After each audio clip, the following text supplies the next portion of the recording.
由香港星輝粵劇推廣協會主辦嘅粵劇翱翔南北交響粵劇演出，日前於悉尼好士圍市政廳大劇院隆重登場，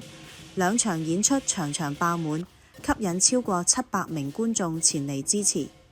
氣氛熱烈。本次活動由香港駐悉尼經濟貿易辦事處全力贊助，並由居澳多年嘅著名粵劇名伶李鳳聲女士，人稱香姐，擔任策劃總監。演出旨在促進香港同澳洲嘅文化交流，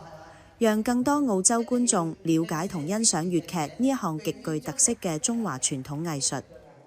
活動當日，悉尼經貿辦公共關係總監廖信欣女士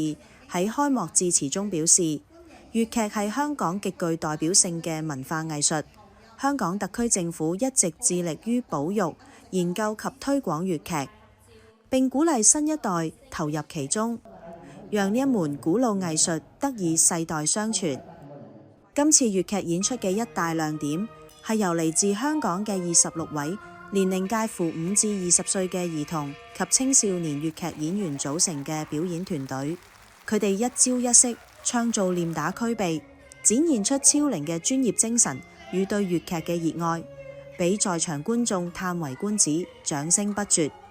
一幕幕經典折子戲輪番上演，小演員們嘅投入演出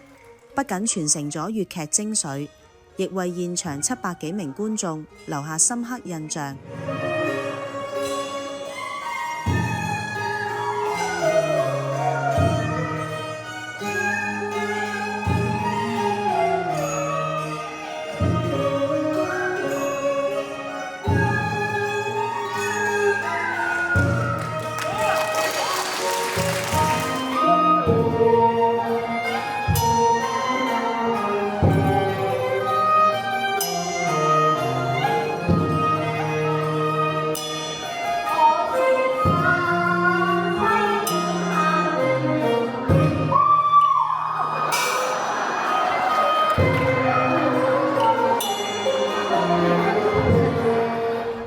澳洲社區快訊報導本地華人資訊，